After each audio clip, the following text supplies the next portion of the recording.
juiced, bro. Good evening, everyone. I am Mark, your fat friend. And I'm James, your black friend. And this is the Fat and Black Connection. I'm juiced, bro. Where we talk about anything and everything. Well, and as long as it's interesting to us, I guess. That's right. Yeah, so tonight is, what is today's date? That is Wednesday, December 14th. It is now 8:02. We are live and interactive. So, Mark, tell the people what that means. Well, so for those of you watching, the millions in attendance and the thousands watching around the world, that's right, millions in attendance. This is a live and interactive broadcast. What does that mean for you? That means you've got those little chat features, whether you're on Facebook, YouTube, Twitch, Twitter, whatever, and those allow you to communicate with us. And we can see what you type and say. And if you say something interesting, we'll probably talk about that. We have been known to go completely off the rails. So we do kind of have an outline of stuff we want to talk about. But hey, if you've got something interesting, let's hear about it. Oh, yeah. You know, one of the reasons we do it kind of in this format, for those of you that don't know, I used to host a television show a long time ago, a local cable access television show, so nothing too fancy.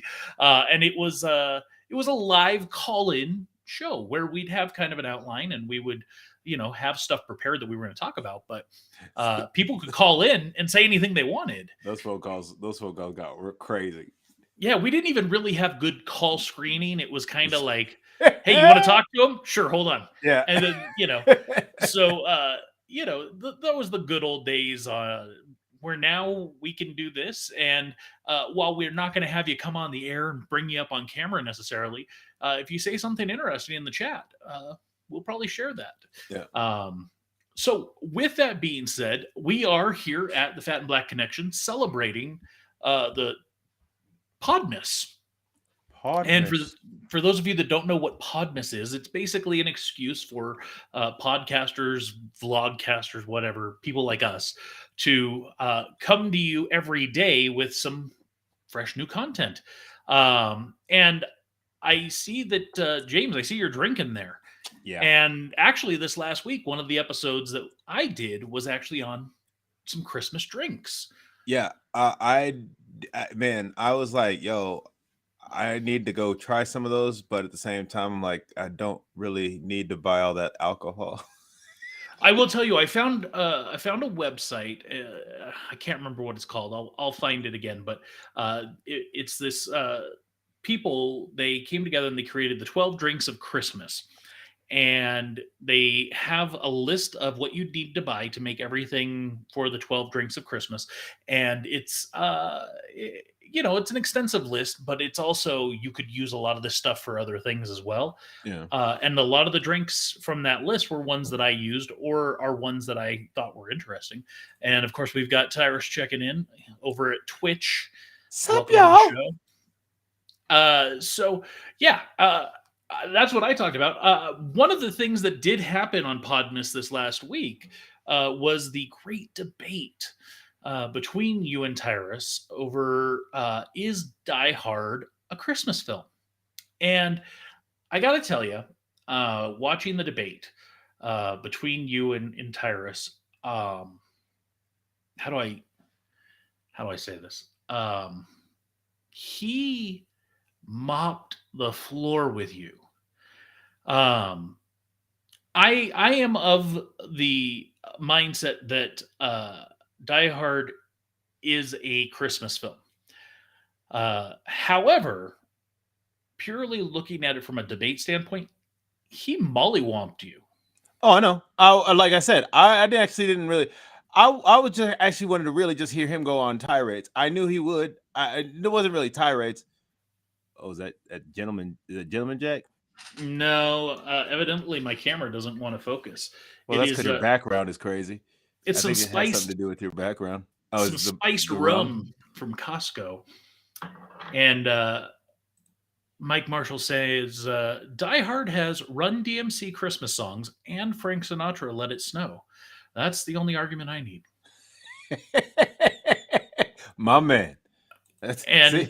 Yeah. So, like I said, I am of the same camp. I do believe that Die Hard is a Christmas film. However, If you were I going, if you're on the fence about it, you might not think it's a Christmas film because of Tyrus's arguments. his But arguments were strong. Yours were right, what I need to say, what I like I said at the end, it doesn't matter. It's a Christmas film. to that point, though. However, Doesn't matter. isn't therefore, and you guys talked about this on your debate, that there are other films that have very much similarities. Uh, they take place in and around Christmas, or there are Christmas songs used in and throughout. But you said that maybe those aren't Christmas films, and I have to say I disagree with you. And I was yelling at the screen because you were so inconsistent. Um, Gremlins, for example, that is a Christmas film. Mm-hmm. I said that. And do you remember the ones that you said were not? No, because it doesn't matter anymore. Because you lost and that's it. Just move No. on. Yeah, I there was no. I didn't plan on winning. I didn't plan on change. I didn't even plan on changing minds because, like I said, it doesn't matter. Die Hard's a Christmas film. Boom. End of story. Booyah. So is that the right mentality to have when going into a debate? If I was going into a real debate, then no. But I mean, like me and Tyrus, it was just a fun. I was just having fun. That was the whole thing. I was just having fun with it. I didn't really, I was just like, Die Hard's a Christmas film. End of debate. So what was the point then of even having a debate if that was your only? It was just it was more just to have fun. It was Yeah, more, and I would agree with Mike here. If you're running for president, that's the right mentality. Otherwise, not so much. Yeah, yeah, politics. I'm right, you're wrong. Get over it. yeah. But, It was no. It was just. It was more of it. It was more just. I just wanted to have some fun with Tyrus, and that's pretty much what it was. I hope Tyrus had fun. We talked about it. We both had some fun. So it was a good time. So just to be clear, I'm drinking Kirkland Signature's original spice rum. So with, basically, it's what's that? What company is that actually? I will tell you, it tastes like Captain or Yeah. Sailor. It either tastes like Sailor Jerry or Captain Morgan, one or the other. Yeah, it's probably it's either one. But like that's the thing. Kirkland is basically I found out. I was like, yo, like this stuff tastes exactly the same. Basically, what it is exactly the same. It's all they do is they bought enough of whatever to be able to put their label on it. Yep. Yeah. So, hey, that's exactly right. So yeah, and I'm drinking that with some Dr. Pepper Zero Sugar. So okay, it is quite delicious. Delicious. So getting back into the podness, since our last episode, you did an episode on random Christmas facts. Yeah. Did you have any more that you wanted to share with us tonight? I do. Oh, well. Here we go. So apparently, Christmas tree usually grow. They take about 15 years to grow. Okay. Before we actually, before we buy them, it's like a 15-year-old tree. Okay. Yeah, it makes sense because otherwise they'd be super tiny or whatnot. The tallest the tallest Christmas tree ever displayed was in Seattle, Washington, and it measured at 221 feet tall. I'd hate to be the guy who has to put the star on top of that tree.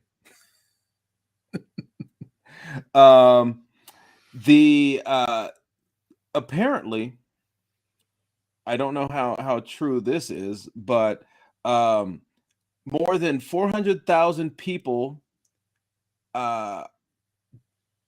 get illnesses caused by spoiled Christmas leftovers. Okay, that makes sense because that's also a common issue with Thanksgiving. Oh, is it? Yeah. Okay.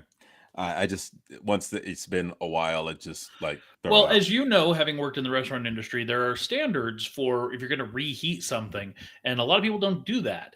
They think, we cooked it and we threw it in the refrigerator, it's good to go, right? No, you Gotta should still ideally reheat it to Heat a it. minimum of 150 degrees. Yeah, I mean, come on. Yeah. Okay. That now that you say that doesn't surprise me.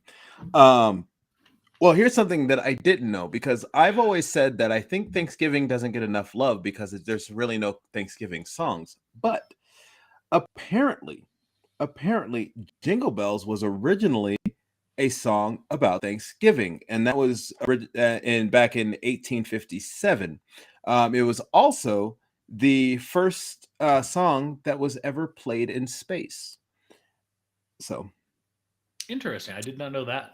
yeah, and then the last one, which I still don't understand how this might happen, but oh no, not 100%. I know I've gotten a couple things, like it was just small things I needed to get on Christmas Eve, but it says 1 in 3 men wait until Christmas Eve to do their shopping.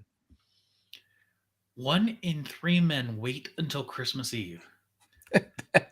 I mean, like everything. Well, at least now things are closing even earlier on Christmas Eve. So, Well, and I what? wonder if that's like for a gift or all of their Christmas shopping. Yeah, because if they're doing all their shopping on Christmas Eve, they're ridiculous. Like I know, like I said, I know I have gotten, I've gone to get like, I had to get like 1 or 2 like small gifts that, um, you know, that I just needed to run out and get. It wasn't, but like never have I've always at least had some of the gifts already ready, Yeah. beforehand. So Weird.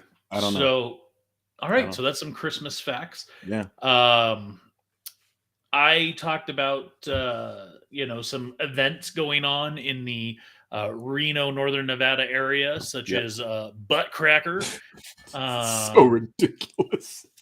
If you didn't see it, go back and watch my episode on that. I was even there for that one. Yeah, the Butt Cracker. Talked about holiday drinks. You actually talked about some of your favorite holiday albums and released your playlist. Yeah. The problem is, apparently, I'm still confused by this. Like, when I guess because I made the list, when I pulled it up through the link, all the songs came up, but did they not all come up for you? Only the top 10 or the first 10 or whatever. That's really weird. Yeah. So maybe I'll just make it public and re-release it. I don't know. Maybe that's why. I have no idea. Because it was supposed to be just like through the link, you would be able to get to the songs, and that's why I did it that way. So it was just kind of an exclusive for our people. But maybe I'll just make it public and see how that works out. Anyway. But yeah, so we talked about a lot of stuff. One of the things I talked about that we'll talk about in a couple minutes is some of the top Christmas or holiday gifts. Because I know there's one specific that you really enjoyed. So we'll talk about that. But we have more episodes coming up. Tomorrow. Yes, go ahead. Oh no, I was actually gonna say, I actually last week we did talk about Rudolph, because I brought that up in my Rudolph was a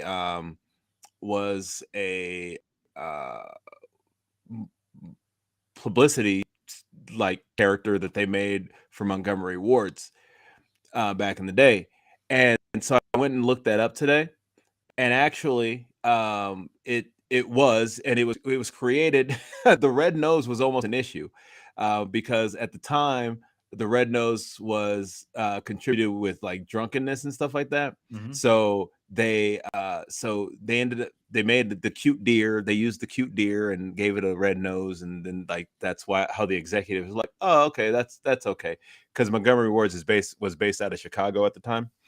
And so so that's one of the things. It was actually like supposed to be like a coloring book, and it sold very well.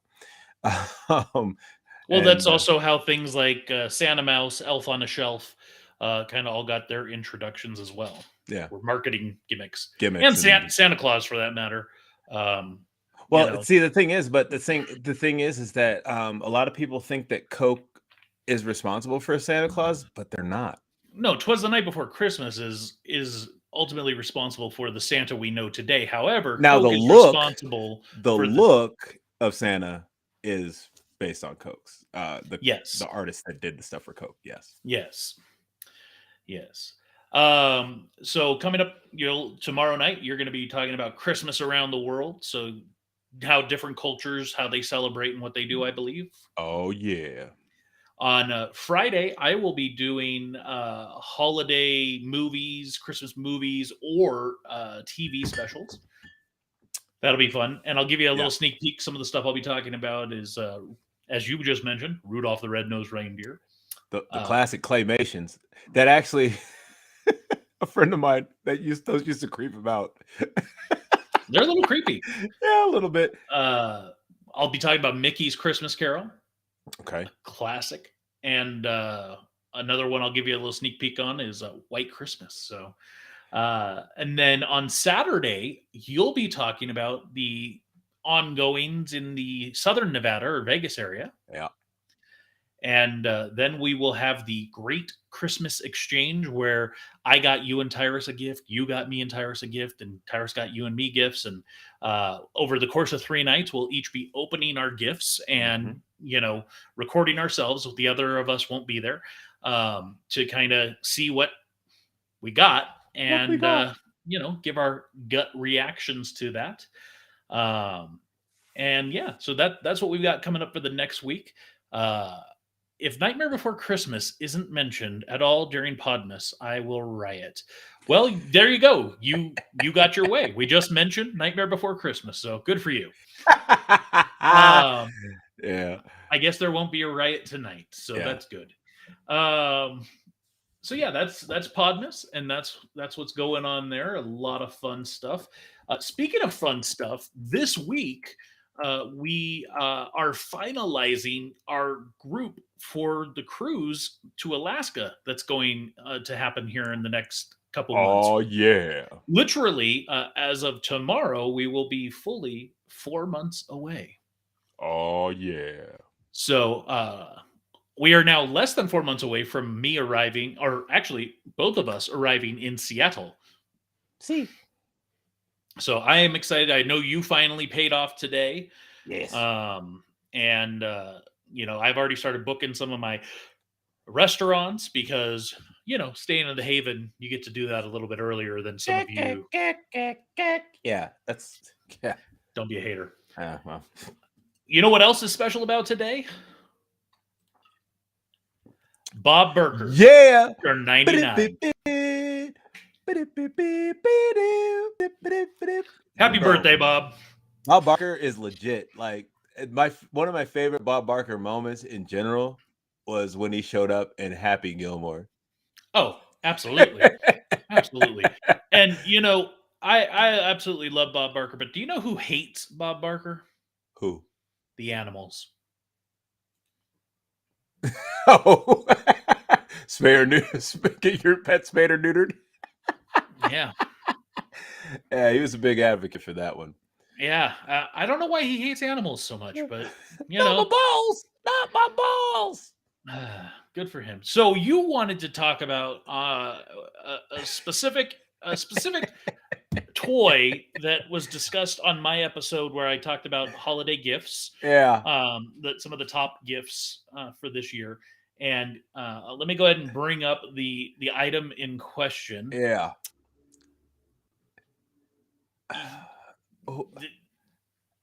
What? Listen, I understand inclusivity, and definitely making a doll that is of mixed heritage. That's cool. I like that idea, but this is because I remember you mentioned like it's supposed to be like it was like 20 different ethnicities in this doll. I believe it was just half black, half Hispanic, if I remember correctly. Oh, I thought you said more than that. I was reading the exact description of what it was, and I think they said African American, Hispanic, Latin, blah blah blah. But ultimately the gist was black and Hispanic. Okay, because I thought there was more in there, and that's one of the reasons. But like at the same time, like I mean, yeah, that's cool that they're doing that, but I mean, like, like that. I just don't. That it just. I I don't like this doll. I'm not a fan of this doll. First of all, how could this? Because clearly this doll is 1 or 2 years old tops, right? Yeah, It has way too much hair. yeah. That That I mean, now don't that get me is wrong. I've seen some babies that actually have like a lot of hair as when they're at a very young age, but like that is a lot going on right there. Just I don't know. And like Tyra said, this doll can't be made at a black owned company for sure. Like, I mean, even I know there's dolls out there that they have black dolls, they have white dolls. They've started, they thankfully they started making Asian dolls and Latin dolls and things like that, which is cool. I dig that. But like and I absolutely dig the fact that they're doing mixed as well. That's great.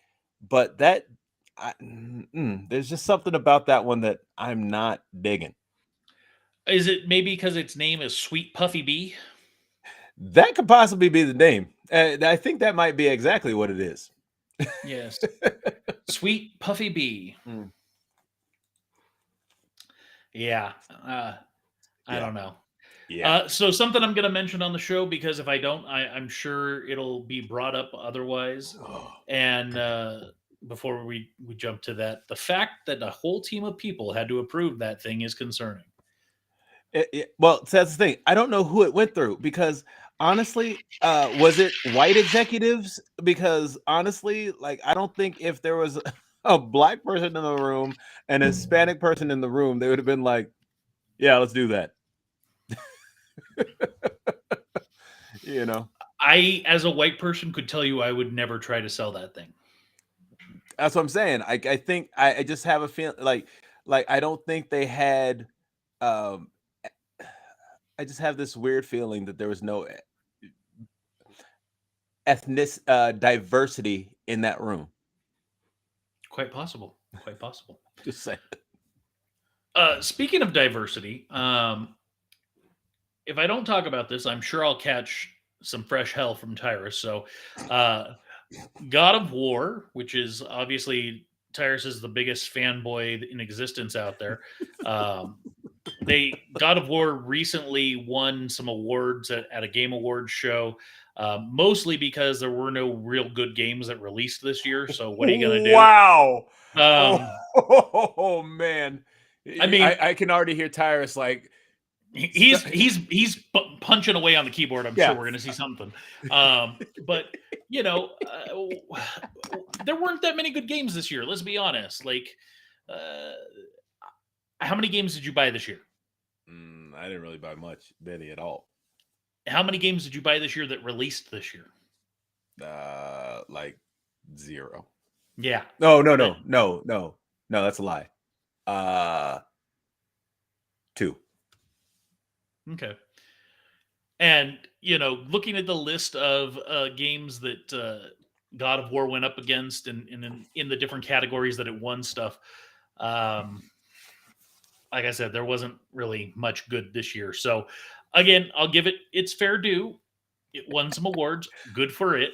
But there also was no Assassin's Creed this year, so I'll just leave Yeah. that out there. However, Yeah. for some god awful reason, um, Prime Video has ordered a God of War series. Listen, I need if they try and start off with the most recent game, I'll be a little upset. I think they need to go back to the beginning and start off with the in Greece.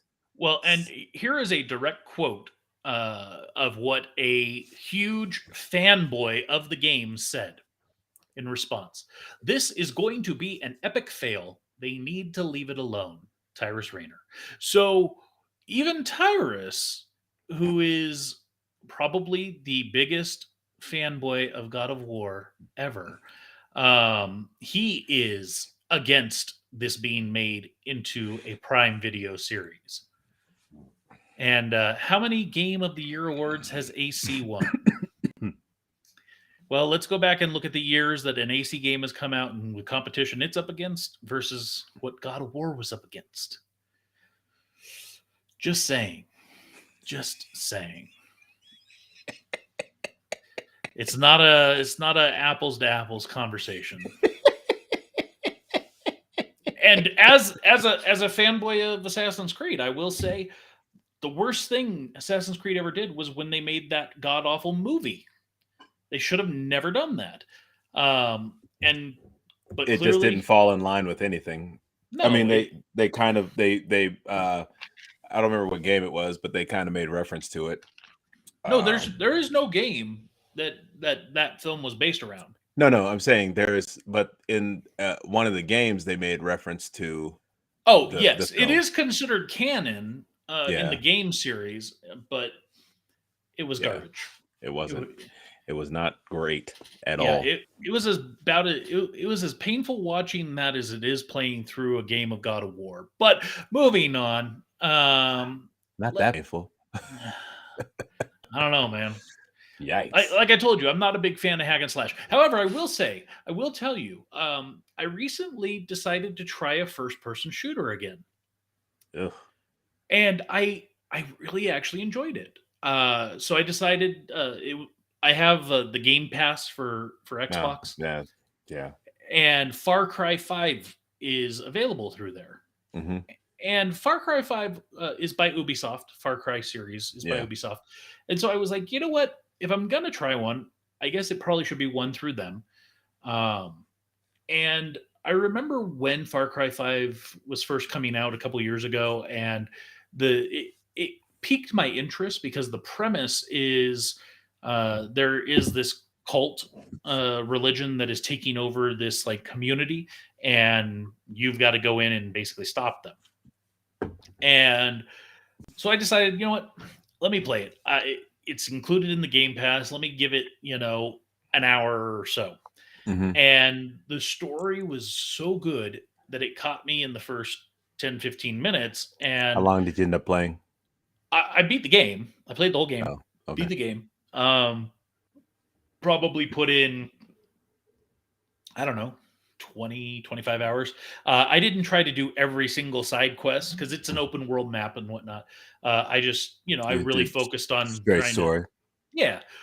But it's a really good story. There are parts of it where it's a little repetitive and a little frustrating or annoying. Okay. But as far as like, we both have poo-pooed first-person shooters a lot, and I was like, you know what? Let me try one.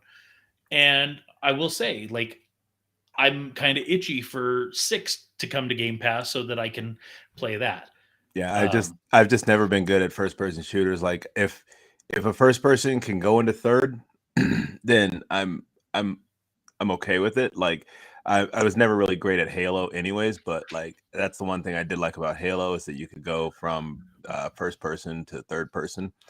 But other than that, not really my thing. Like I said, up until trying this one out, I would have agreed with you. But now I'm like, okay, maybe I should try a couple more because I think part of it is the storyline. If it has a really good, compelling storyline, then that's part of it. GoldenEye is still to this day one of my favorite games of all time. Right. And that's a first-person shooter. Yeah. But the storyline is so much fun, right? And apparently, do you not remember? Or? I never actually played through GoldenEye because it was a first-person shooter. Gotcha. Yeah. Well, moving on, let's talk about Golden Globe Awards are coming up in January, and the nominees were announced recently. And of course, as everything is with Tyrus, he chimes in just a little too late.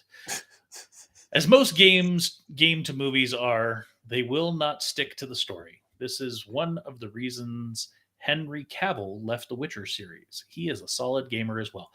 Well, speaking of Henry Cavill, hold on a minute. We'll get to him. Not only did I get to him right now. Not only did he leave the Witcher series, Yeah. but he has now been told he is leaving the Superman series, even though he just reprised the role in the post-credits scene of Black Adam. So sad. So sad. Yes. So Henry Cavill had a meeting with the new DC execs, James Gunn included, and they basically said, bye. So he left the Witcher series, no longer going to be Superman. Guy's going to be looking for work. I don't think he'll have a problem finding anything. No, and I'm sure Marvel will pick him up now. Wouldn't that be a kick in the nuts? It's like WWE and AEW, right? When one of them leaves one, they go to the other. Speaking of WWE, you know who got released recently? Yeah, Mandy Rose. Yeah. You know why? She just lost her belt last night and got fired today because she's decided to have a website where she reveals her naughty bits. Yeah. I was like, come on, girl. You've been in this game too long. You know better. Yes, and I'm sure the first thing you did was go to look for those naughty photos. I'm not going to lie. I saw some. They're really not that bad, honestly. Like, I've seen a lot worse, but like from some other, I mean, like they used to do Playboy back in the day, but now that they've gotten to this PG era, I guess that's just not okay. But she was a part of a group called Toxic Attraction, which basically that's what they used was their sex appeal. So I don't know, maybe because it was out of the purview of the company, maybe. I don't know. I have no qualms with it. I saw the information on that release this morning, and I was like, no big loss. I never thought she was all that. That's the thing. I was thinking because when I watched NXT and I saw her lose the belt, A, I was kind of surprised, but then B, I was kind of like, oh, maybe she's going up to the main roster. But then I was like, nope, she can't hang. I mean, like right now, I don't think she could actually hang with Ronda Rousey. And I mean, she might have a chance against Bianca Belair, but I don't even think she can hang with her. So she couldn't hang in her first run on the main roster. And that's why, and I mean, she did. Not gonna lie, she did very well on NXT. I mean, she did some work on her game. I'm not gonna lie, but other than that, like it wasn't that. I mean, she did what she did, but like she might end up on AEW now. Who knows? Yeah, and I guess this is the part of the show where we take a 2-minute pause to allow Tyrus to type his response, so that we can. Moving on. Yeah, Golden Globes. Golden Globes, the nominees were announced recently. Where did it go? There it is. I was like, wow. Sorry about that. Computers be weird. Live show. What can you do?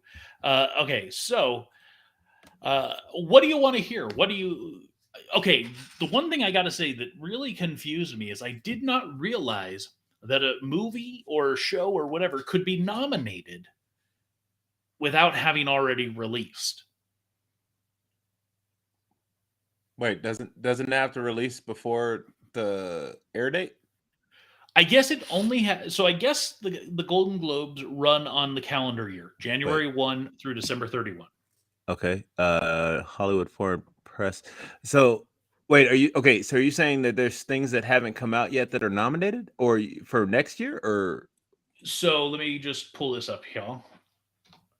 So this is the full list of nominees. So Avatar: The Way of Water. That's released this weekend. Yes. But my point is it was nominated before it actually released. Yes, but they get to see this stuff prior. I'm just saying I was unaware of the fact that as long as it releases before the end of the year, it can be considered. I thought that their award season went I don't know, through let's say September, October. No, I didn't realize it went through. I didn't realize that either, but like this is nothing like new. There's stuff. I remember the year Slumdog Millionaire won Best Picture. It was still in theaters. So well, and that's okay because if it came out in let's say October, it could still be in the theaters. And that would I mean it was only I don't even remember when the Academy Awards is, but yeah, it just I'm just released. saying, I feel like if your film released early in the calendar year, you have less of a chance because people will forget. Yeah, but if it was a good movie, people won't. I mean, it's also been released on streaming and stuff like that, so I that's guess, one way to keep it like the relevant. Fablemans as well, the Steven Spielberg film. Oh yeah, I This know. this just released as well. Oh yeah, So it's interesting to me. I'm So surprised. I'm not gonna go through every category because there's 14 pages here Jesus, but some of the ones that I think are worth calling out. Of course, Viola Davis, baby. sure, there you go. Brendan Fraser making his comeback in The Whale. Bro. Don't know if you saw it, but Oh getting boy, got nominated. big, bro. He hulked out for this role. Yo, I heard it's amazing though. Like I've heard that. I have yet to watch it, but I I have haven't heard seen that it as yet well. either, but I heard that it was amazing.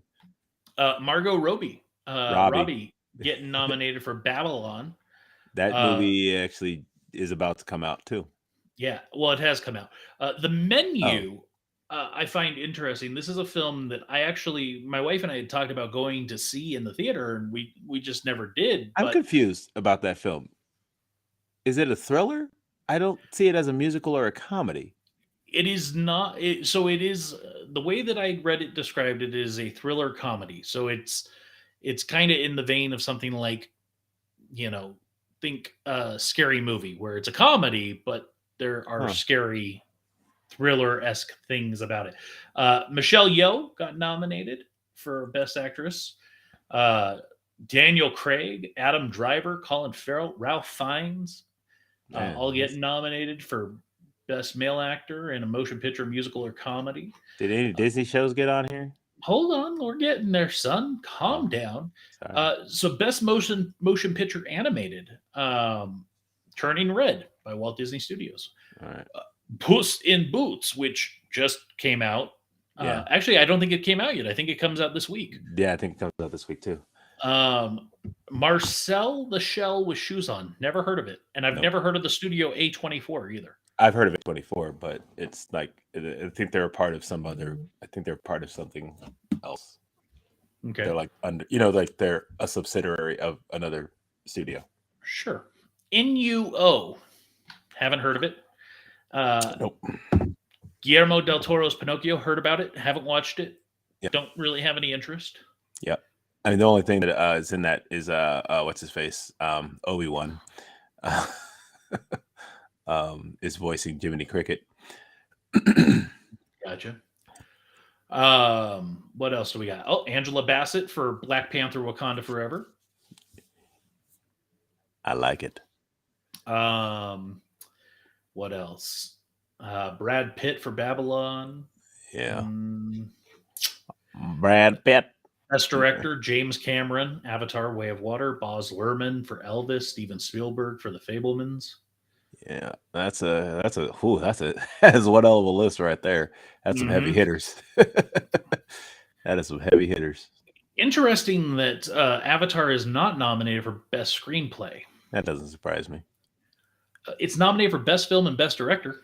Yeah, but it doesn't surprise me. That I mean, it surprises me, but it doesn't surprise me.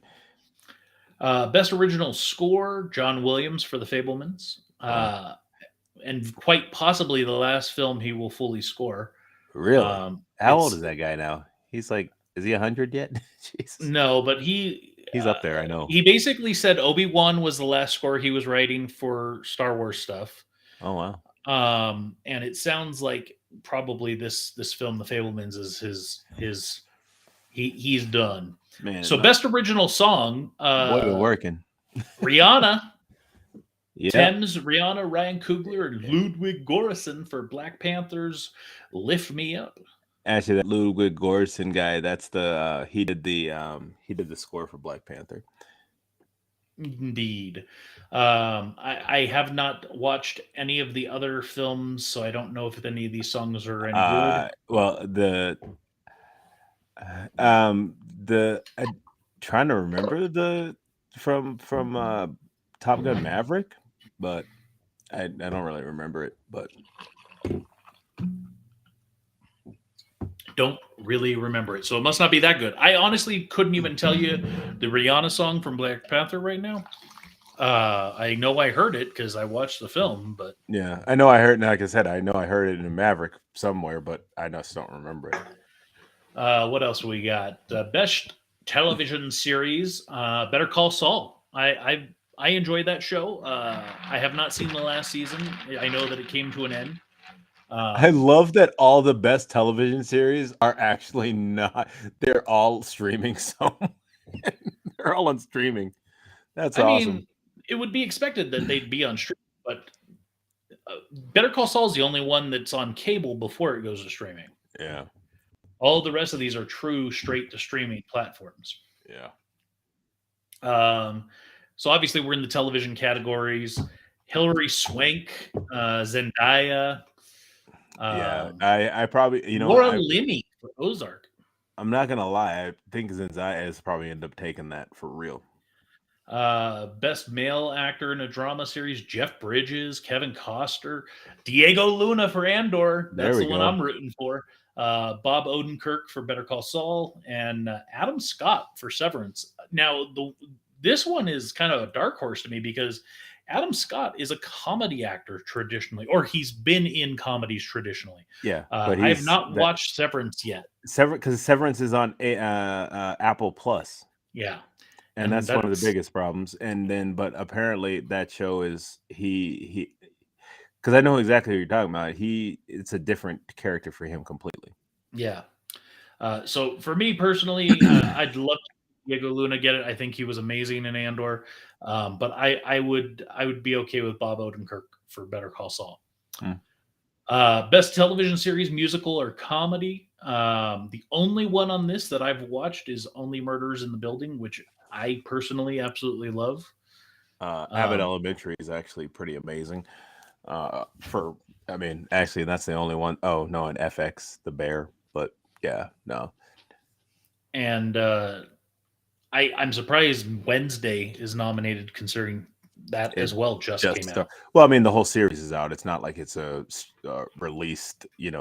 It's not like one of those weekly release things. Indeed. Kaylee Cuoco for The Flight Attendant. Cuoco. Selena Gomez for Only Murders in the Building, which I think she's actually pretty good in. Okay. On the male side, Steve Martin and Martin Short, both nominated. Wow. I would love to see them both win, like together for that. That'd be kind of. But I think it might. And honestly, for some reason, I think Donald Glover, because this is the last season of Atlanta, so he might get it. But yeah. Let's see, what else do we got? Best limited series. So this is actually kind of interesting to me. I would not have expected to see these two, Dahmer and Pam and Tommy, be nominated, just because they're very spicy content, so to speak. And coming out of that, seeing the nominees for the individual categories, Lily James, Julia Roberts for Gaslit, Amanda Seyfried for The Dropout. But on the male side, seeing Evan Peters for Dahmer and Sebastian Stan for Tommy. Hey. Two Marvel guys. Yeah. Andrew Garfield, also a Marvel guy. Yeah. Colin Firth, he had a very small part in a Marvel film. And is Taron Egerton? Isn't he? No. As far as of now, he's not. I know. I mean, the last big thing I remember him doing was that was the Elton John film, Rocket Man. The female side of performance by an actress in a supporting role, you've got Claire Danes, Aubrey Plaza, love her. Clara Danes, bro, that's so crazy. Best performance by an actor in a anthology, F. Murray Abram, great actor.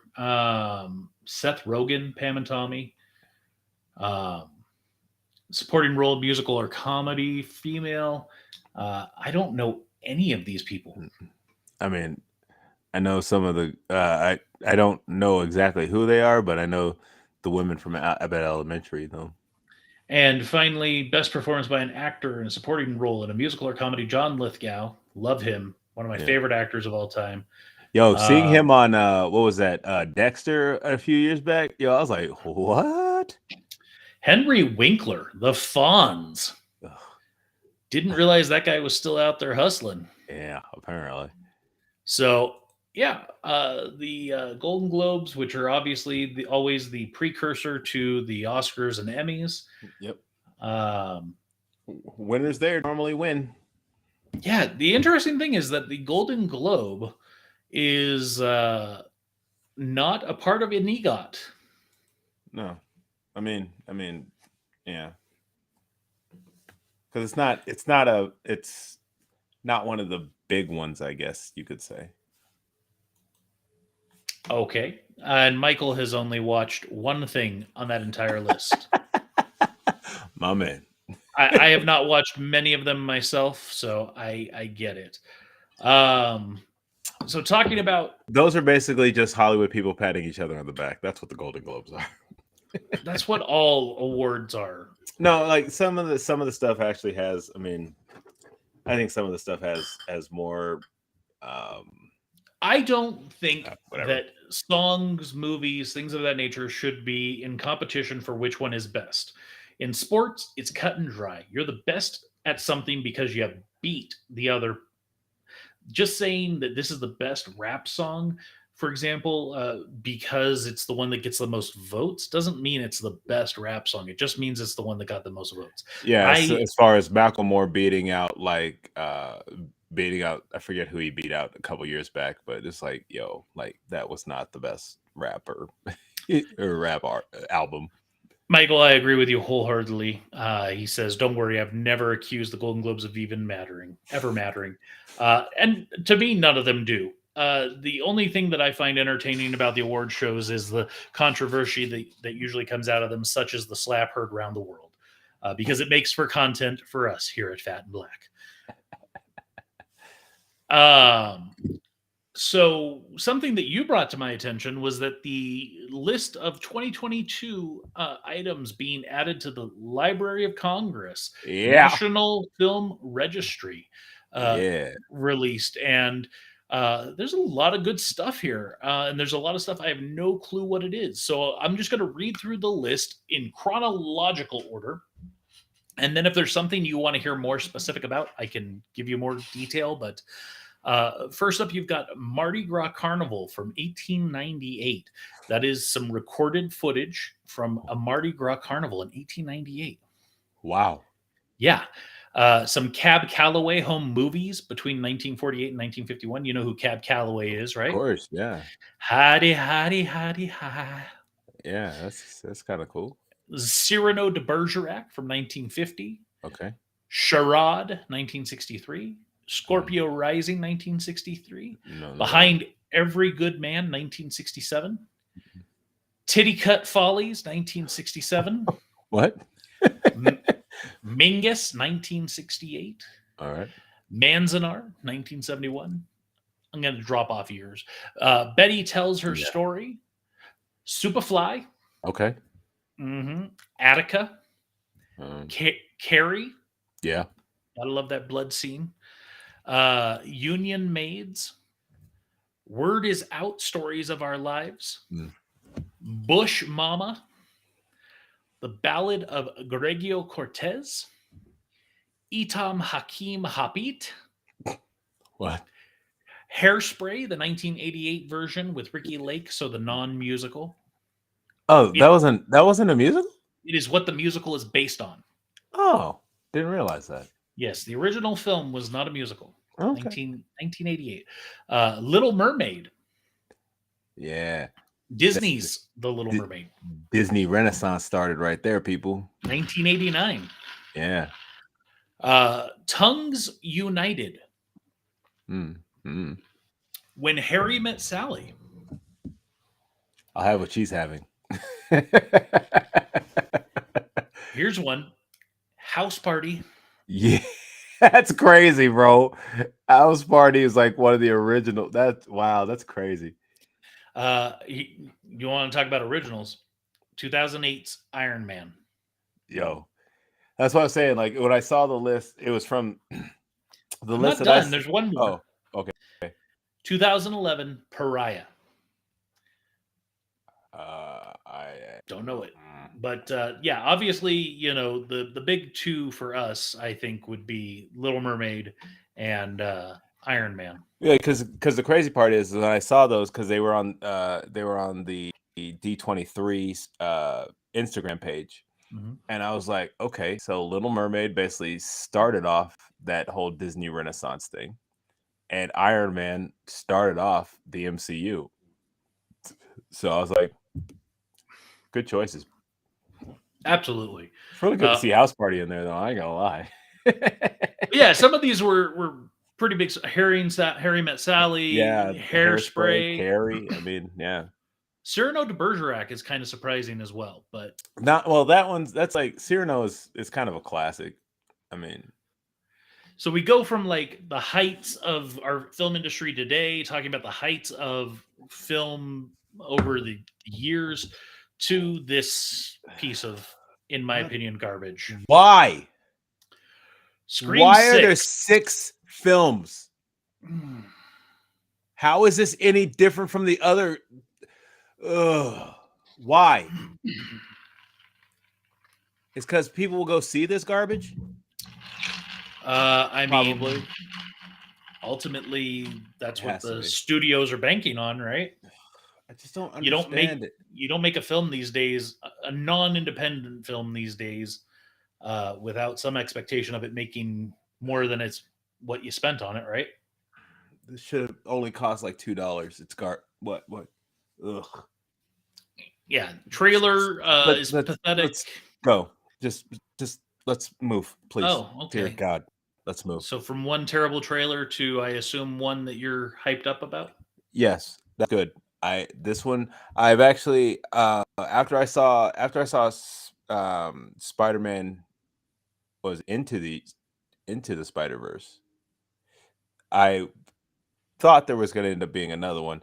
This is and what I heard is this is supposed to be more like this is supposed to be stuff they cut out of the first film, but it doesn't look like this is stuff they cut out of the first film. This looks like an entirely new film on its own. So very interested to see. I mean, there may be content that was cut from the first film, but I mean, in the trailer they used a lot. They used many scenes from the first film at the beginning of it of the trailer, but yeah, everything else looked pretty interesting. So, like I said, interested to see where this goes. yeah, I don't know. I'm It's fine. I saw the first one and I was like, okay, I could see why some people would love this. It's not for me, but you know. Oh yeah, no, I really liked Into the Spider Verse. Like it was, I mean, that's why it won Best Animated Film that year. So switching gears from film, TV, all that kind of stuff, let's talk about some video games that we got some trailers for. First up, Transformers Reactivate. What did you think about this? Because you're a big Transformers guy. Like I, it's okay. Like I'm not against Transformers, but I'm not like a. I was confused by this. Like I first when I first saw it, I was like, "Is this like a TV series?" And then like I was like, "Oh, it's a video game," but I'm kind of confused by it. Like it, I mean, it could be cool. I don't know. It seemed like, based on what they showed in the trailer, that this could be a first-person Transformers game. Yeah, and I think this is one of the first trans. I don't remember any of the real Transformers games. Oh, I do. I remember when Transformers, the first film, came out. There was a Transformers video game. Oh, was there? Um, yes, and the reason that I specifically remember it is because I don't know if you remember, but the PlayStation controller for PlayStation 3 had an X and Y axis within the controller, so you could tilt it this way, Hmm. left and so there's, what's the helicopter transformer? Doesn't matter. Okay. Well, I specifically remember playing the game and using the remote, and you could, as you're flying into the helicopter, you could tilt it and do this to control it rather than using the toggles. Interesting. So I remember there was that. I did not enjoy the game. I played it for all of maybe like 30 minutes. And I don't remember who had it, but yeah, it was Yeah, not very good. I don't remember that at all. So, Jetfire. Thank you, Michael. Mike with the clutch. Should we say thank you, Michael, or should we say thank you, Google? I'm not sure. Yeah, whatever. Michael brought the answer. Indeed. Yeah. So either way, I don't know. I'm not sure how I feel about this trailer. I'm not sure how I feel about this game. I'd like to play a good Transformers game. I mean, like, I don't remember any Transformers game ever. So, I mean, I'm interested to see. I mean, I wonder if this ties into anything or if it's just going to be its own standalone thing or whatever. I really hope it's its own standalone thing, honestly. I was gonna say, I suspect based on the trailer, it's its own thing. I don't get the impression that it's tied to the films.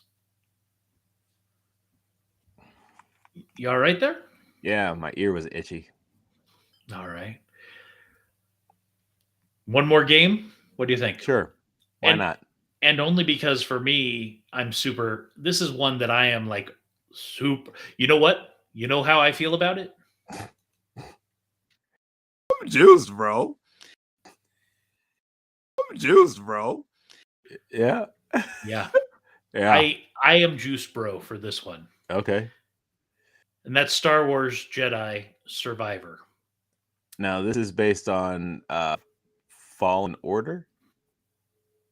Is that what it was? Or is that what it was?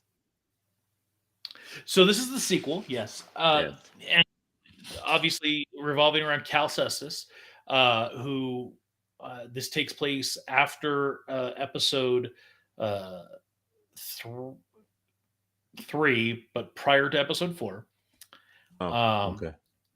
I know you have not played. I don't care at this point. That's on you. You should have played the first one by now. It is so good. Saw Gerrera is in that game, and it's actually Forrest Whitaker. Yeah. Playing yeah. I have a feeling he's like one of those guys that bought the rights to the character. Entirely possible, but it is such a good game. The mechanics, it's like EA finally got it right. And after so many years of wrong. Honestly, I did not enjoy the Battlefront games once EA took over. They just weren't as fun for me. Even the Rogue Squadron game they came out with was okay. Did you ever play the VR one? No. I heard that one was intense. But as far as, when I think back to like the Force Awakens, those couple of games, those were pretty good. But the Force mechanics, I never felt were like as good as I thought they could be. Mm-hmm. Star Wars Jedi by EA, they finally got it.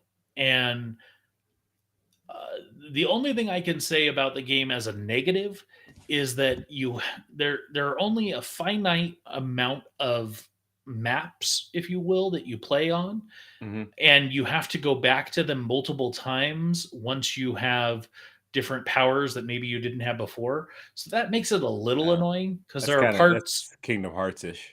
Yeah, there are parts of the map that you couldn't get to because you didn't have this ability. Yeah. And so I don't love that about it. I'm hoping maybe they got away from it a little bit for this next one. We'll see. But otherwise, the storyline, it is on point. The mechanics are on point. And watching this trailer, the trailer was great because not only did it give away some of what the story is going to be, but it also showed actual gameplay, which you don't normally see in a lot of these reveal or teaser trailers and stuff. So I don't know. I still am down on you for having not played the first one. Bro, I have so many games I haven't even touched yet. It's ridiculous. from years ago that I haven't even I've opened and I haven't played yet because Have you? I don't sit down Here, and play every day. here's how we can make the point to the audience. Have you finished the most recent Assassin's Creed game, Valhalla? No, no, Did but you ever? that's also because I have the DLC that I've been going. Well, I think I just finished up the French the Siege on Paris, which was one of the later DLCs that came out. Did you ever finish Assassin's Creed Odyssey? Yeah, Okay. I finished Origins. I finished all the games until now. And do you make sure to finish the game before you start the next one? Yeah, So you will finish Valhalla Valhalla before. before. Yeah, I mean, like I can't have much more to go in Valhalla. I mean, like I still have some of the DLC stuff to do, but yeah, no, Mirage is that? Yeah, actually, I just watched the trailer again for that, the new trailer, and actually, I didn't realize the deluxe. One of the DLCs that they have for the deluxe is Prince of Persia stuff. Like, and so I was like, yo, that actually looks pretty clean. Like it's the dagger and a sword. But it's like the Prince of Persia outfit. I was like, I could dig that. Interesting. Yeah. Um, that's cool. I Yeah. I know that Ubisoft owns Prince of Persia series, and I know I they re-released Sands of Time as like with they updated it a little bit, but Sands of Time was actually the first Prince of Persia game that I ever played, and I played through that entire series. Actually, I remember I finished it was Sands of Time, and then I can't remember the other two titles, but all I remember is that the last game that I the second then sorry, so number two, the second one that came out, I finished, and I immediately went out to GameStop to find the third one, and the one of the guys that worked at the store was holding on to it for himself, and he had to sell it to me. nice. Yeah, because I got there. I guess if I hadn't got there before they closed or whatever, he'd been able to take it. And I think it was like I think it was like the last one they had. And so unfortunately, yeah, he had to sell it to me. So yikes. Sorry, bro. Good for you. Yeah. So, that's one series I 100% finished that series. Well, I wanted to just take the last couple minutes of the episode tonight here to make sure for one last push. You've got 2 days. Let's go. 2 days. If you haven't already signed up for our cruise in April, you've got 2 days to sign Yikes. up to be a part of the group, which includes additional discounts and Wait, perks. really? It was What?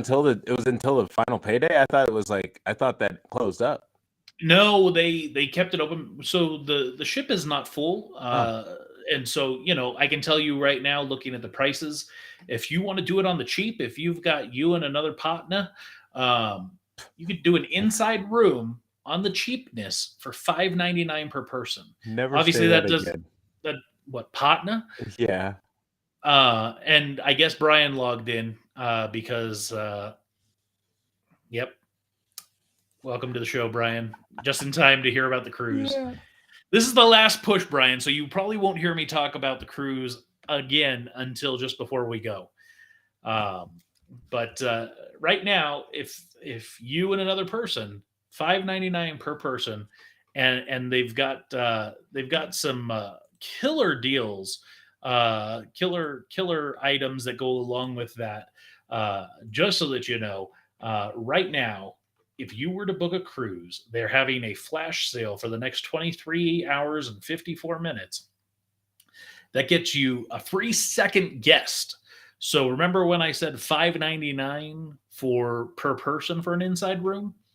It'd be $5.99 total, plus free airfare, free unlimited open bar, free specialty dining, free excursions, free Wi-Fi, And if you decide you want to bring a couple other people, free third and fourth guest.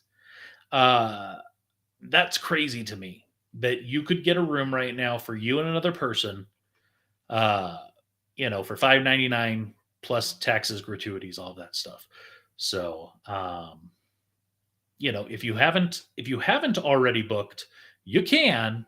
And you could also get the additional perks that come with being a part of our group, the discounts that come along with being a part of our group as well.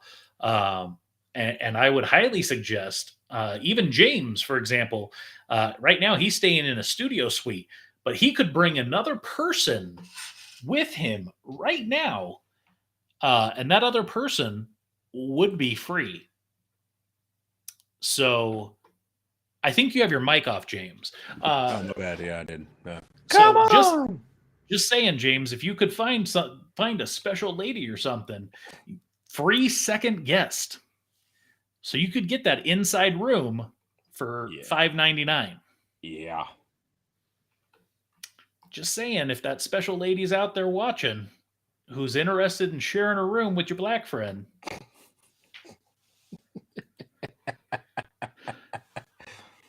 But it's going to be fun, folks. We will likely do a couple of live or tape to live broadcasts. We'll see. Yeah, well, I think we were trying to do something. We were trying to do something at least the morning, Wednesday morning or something. I remember we talked about it, but I don't know what's gonna. It's gonna kind of be fly by the seat of our pants at that point. And to be clear, we do get into Seattle Wednesday the 13th, 2 days before the cruise takes off. Yeah, so we'll definitely do some. Or I'm sorry, actually, no, we get in on Thursday the 13th. So Wednesday we'll be doing our show from like normal. Right. And following Wednesday of the ship. So yes, and that's the day we'll be at Glacier Bay. So that's where the ship will be, like, out in the middle of the icebergs, like doing spins. So I mean, don't worry. Like, just follow us because there will be content regardless. Like, we won't always be together. Like, we'll do many things together, but we won't always be together. So there'll be stuff. You might just see Mark and some people. You might see me and some people. So yeah. There'll be stuff going on the entire and we may give Tyrus full access to the Fat and Black page because all three of I'm just kidding. Because all three of us are going to be on this cruise. Yeah. Plus 37 other people. Right now our group is at 40 people. Yep. 19 rooms. So we may give Tyrus some access because I think if each of us are doing our own different thing, that could be engaging as well. So it doesn't necessarily need to be all three of us together at the same time doing the same stuff. And as Tyrus so rightly points out, you can still book after the fact. So you don't have to book by Friday. But you just won't have all our deals.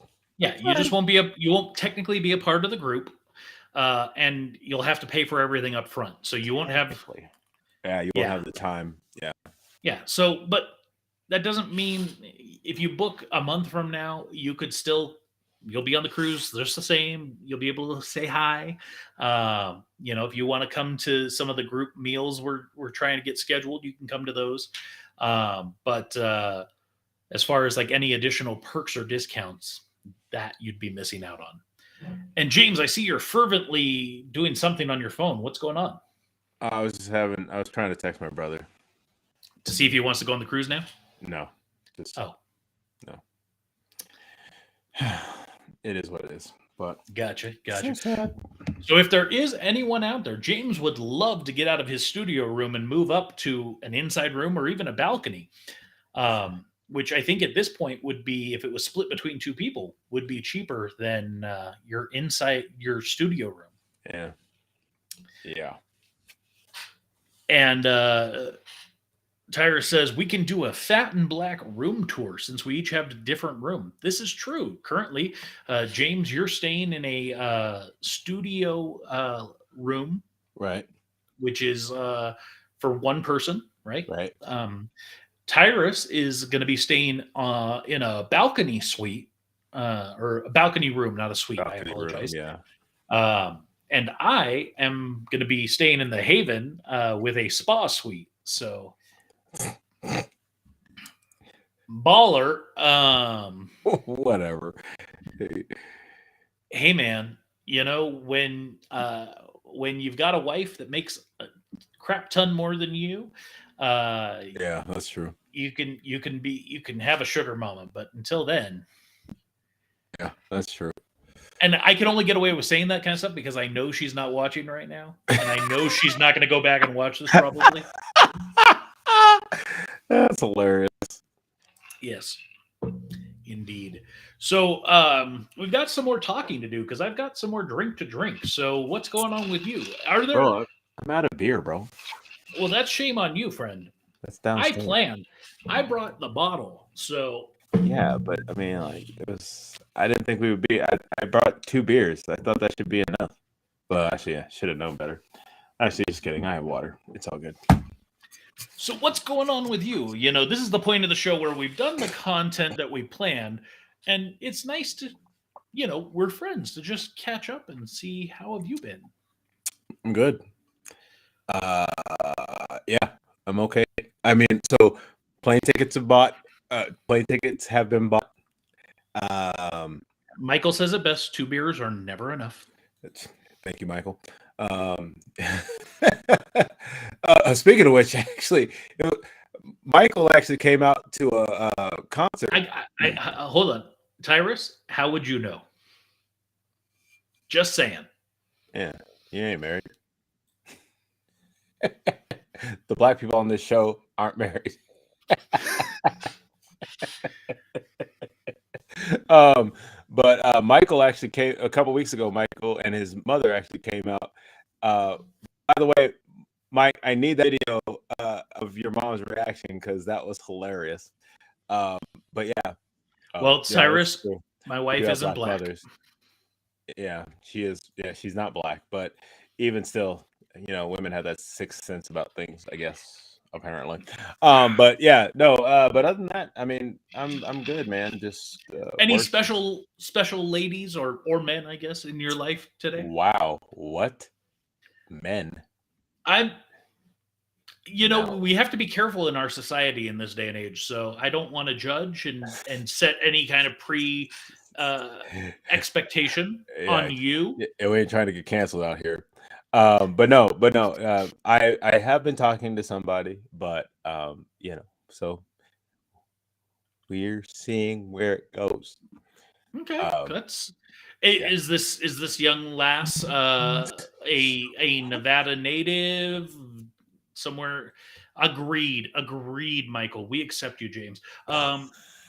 So this young lass, is she in the Vegas area or? Not currently. She is actually what I guess they would consider Inland Empire, I guess. Okay. So it's like LA adjacent or Los Angeles area adjacent. But yeah. I think if you talk to somebody from the Inland Empire, they would hate you saying that. I don't know. I'm saying. I don't know. I don't know I'm from the Bay Area. That's all I knew. I don't really know what they refer to them. Like San Diego and LA are 2 different things. So once in the Highlands, the Highlands of Scotland. She from Brigadoon. I love Brigadoon. Okay, she escaped. I got to tell a short story. Oh boy, here we go. So I've done Brigadoon, the musical, and you have. I love the show. I would love to do the show again, which is interesting because I'm typically not a huge fan of like pre-1960s musicals. But I absolutely love Brigadoon. I think it's a lot of fun, and especially the part that I got to play in that, which was Jeff Douglas. Because you're an alcoholic in that show?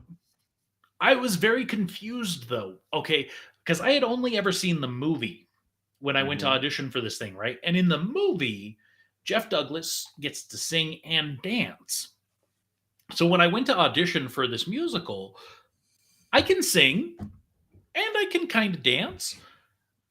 So I went better than you, son. You can move. Yeah. I mean, I certainly can sing better than you. I never claimed that I can dance.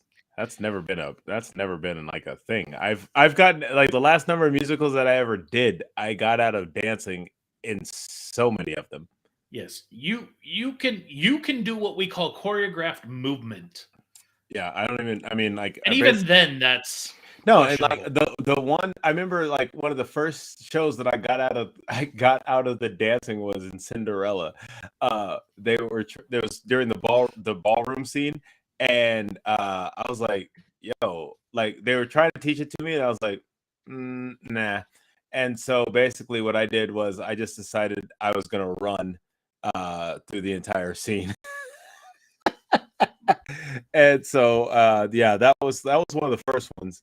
And then that pretty much continued for me for a while. I didn't Let's see, I did Dreamgirls twice, didn't dance in any of those. um I did, even though we were supposed to do some stuff but it never happened. um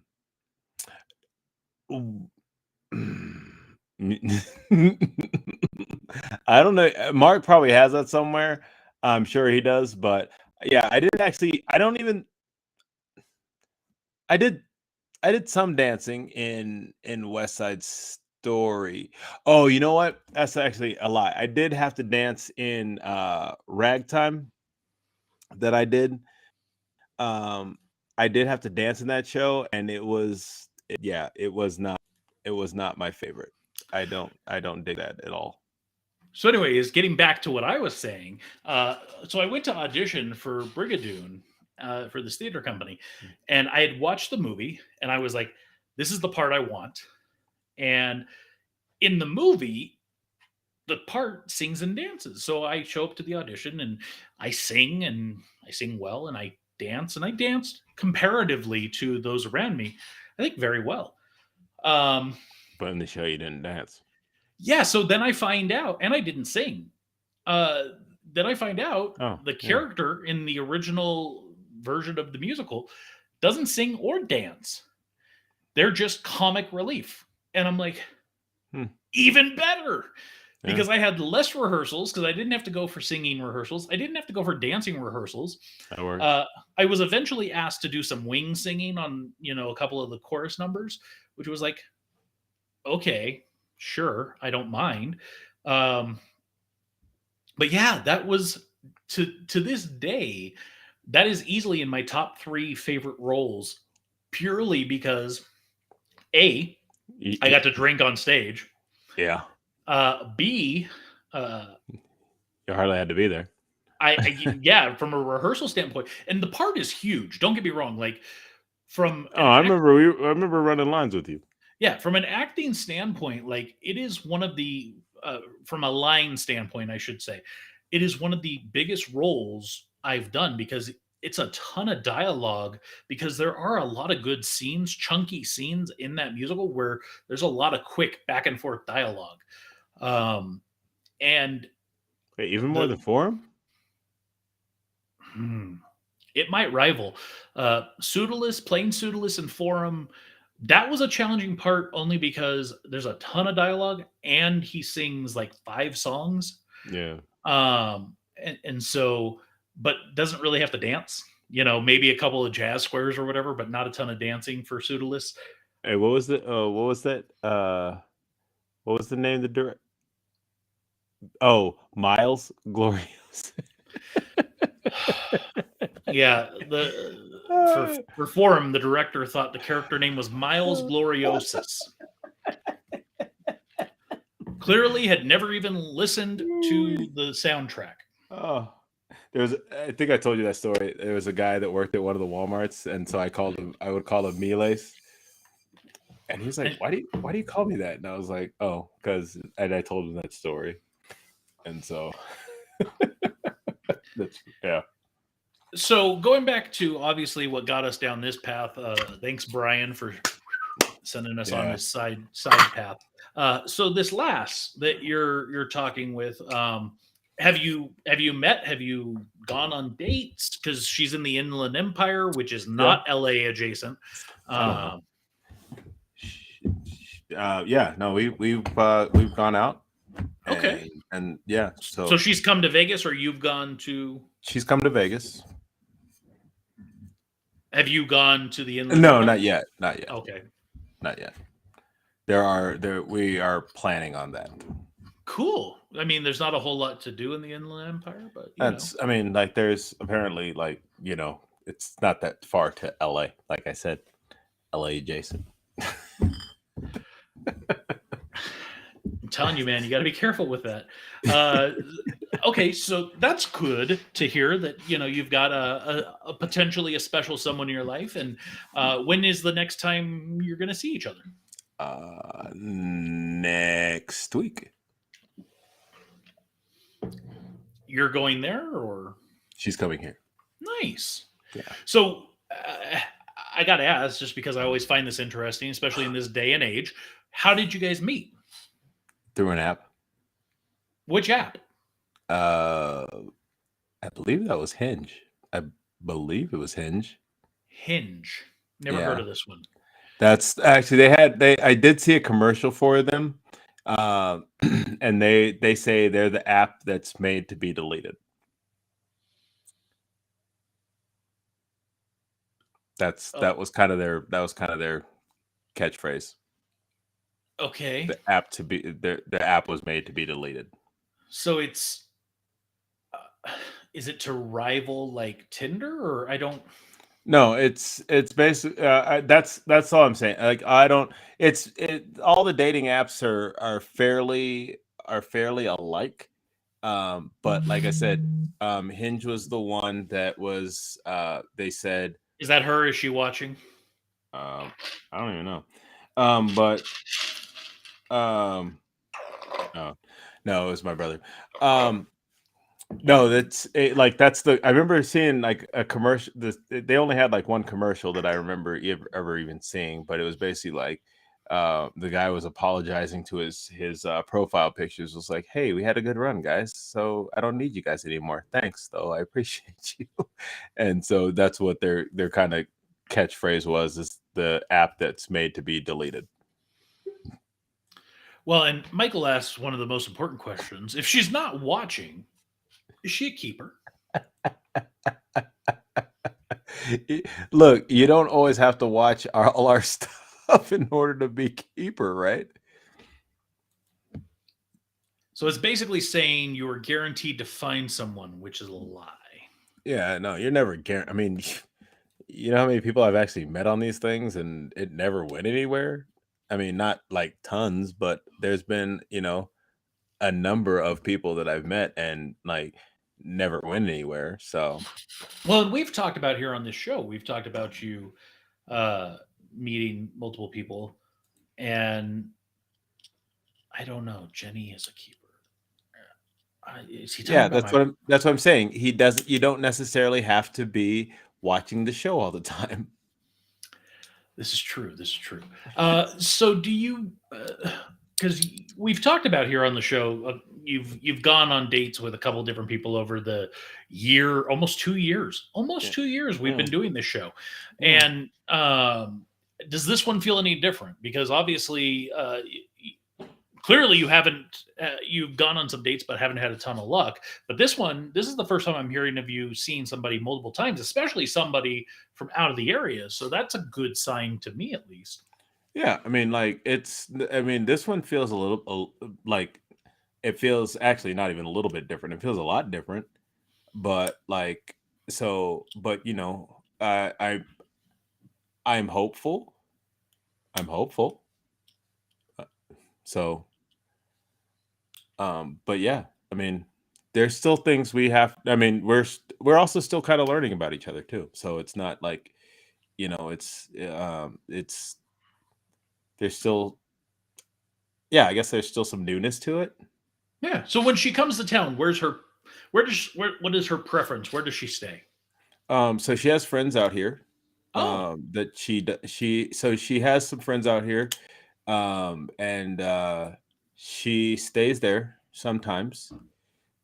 She also has and then I mean, like, that's one of the things that we talked about early on, is that she's like the last, so not the last time she was here, but the time before, I guess, which was over the summer, she was looking at possibly getting a place out here, which that's the part that was kind of like, oh, that's hopeful. Uh, um, but yeah, so I mean, so like I said, we're still in that kind of feeling it out phase and seeing where things go and all that kind of good stuff. But so I mean, like I can say, so far so good. I was going to say, because I mean, for you from a work perspective, there's not a ton of options in the Inland Empire if you were trying to like No, just because I'd have transfer. yeah, because I'd have to go to like LAX or Burbank or I think or John Wayne. Wait, is that Which none of those are Inland Empire, to be clear. no? I know, but I'm saying I don't even know which ones are in Inland Empire. So None. Like yeah, I so I think mean, the I'd have to. closest would That's be I'd like have to. Ontario. I'm saying I'd have to drive wherever. Whereas like this airport's like 15 minutes away from my house. So Michael has a great idea, a new podcast for us to do. Where's the Loss? The Chronicles of Finding James a Lady. Is that kind of like Where's the Beef? Oh wow. Wow. Where So in the so world is Carmen San Diego? so Michael, we mentioned earlier in the show that I used to have a local cable access television show many years ago, and one of the segments we used to do on that show was called "Win a Date with the Hair Dog," which is my nickname from high school. And we had talked about on this show potentially doing a win a date with James, or win a date with Smokey, or win a date with the black guy. And we've never actually gotten to it because every time we talk about it, you seem to be talking to somebody. So um, Luckily. while I hope this works out for you, the other side is I hope it doesn't, so we could actually do win a date with the black guy. I mean, that's the whole thing too, is that that whole thing would have to be worked out somehow. But yeah. Anyway. Yeah, because win a date insinuates that there's like some kind of prize or you're Yeah, paying for it, I suppose. Or yeah, something along those lines. So um, it's being paid for somehow. yes, indeed. Also, there is Palm Springs International, which is close to the Inland Empire. So Oh, there's an airport in Palm Springs? evidently, it's an international. So I was unaware. That actually, I mean, like I know, well, I mean, people don't live there during the summer for the most part, but because it's a desert and it's hot as hell. I've been to Palm Springs once. That I was was, going to say you live in Vegas. I know. I mean, I live in Vegas. And so, but but a lot of the houses in Palm Springs are like vacation homes that they come to like in fall and spring. So here's the important question that I'm getting a lot of messages on the side here about. Did you get her? Did you get her a Christmas present? Yes, we're working on it. We haven't actually. Oh, well, okay. So no, but there will be. I'm not going to be waiting till Christmas Eve. Well, you said she's coming into town next week. How long is she Yeah. going to be there? Till Thursday. So she's going So back. she'll be gone before Christmas. Yeah, so I mean, she'll have a gift before Christmas. So yeah, And you've already procured said gift? don't worry about it. Which means no. Any TSA pat down jokes? Have you seen anyone famous, any big celebrities lately? Not lately. The gates. Like I guess some person from some reality show came through. Oh, about a month ago, but I don't know who she was. Yeah, nobody cares about that. Yeah, and but no, I haven't seen anybody recently because I guess the gates that I met are kind of well, if a celebrity's flying on Spirit or Allegiant, yikes. And Tyrus says, "Don't feel bad, James. Mark is on me too. He wants me to find a woman. His slogan is a Nevada 10 is a California 7." And I need to specify there. So a northern Nevada 10 is a California 7 because there's a difference. Southern Nevada, they're I assume, Well, and no, James, you not you have even. now lived in both, so Listen, but like, okay, half the women down here are crazy. The other half don't live here. So the other half are just visiting. So it's like that's one of the biggest things that you can meet somebody and then she could be gone in a day or two. So yeah. yeah, that definitely sounds like a double-edged blade, I suppose. Yeah. I mean, like if I was one of those guys, if I mean literally, if I was one of those guys that like was could like just pull whatever woman, then yeah, it'd be great. But I'm not that guy, nor have I ever been that guy, or nor do I really want to be that guy. And so like, you know, looking, I mean, and like, I don't know. I don't know. It's different. It's a different beast down here. I mean, it's a different beast up there. So it's all woo up in the air. And Michael, I guess, was in the service, and if so, Yes, he was. thank you for your service. We here at the Fat and Black Connection appreciate those that do it because we sure as hell didn't. Sure as hell didn't. In the military, it was a deployment 10 is a stateside 4. My man. Hey. Yeah, no. Michael Marshall, Michael Marshall, everybody. Well, yeah, I absolutely get it. And, something that I've neglected to mention all night, and this is really a shame on me considering I'm an executive producer on this other thing. Tonight, we have not at any point discussed the ongoing saga that is.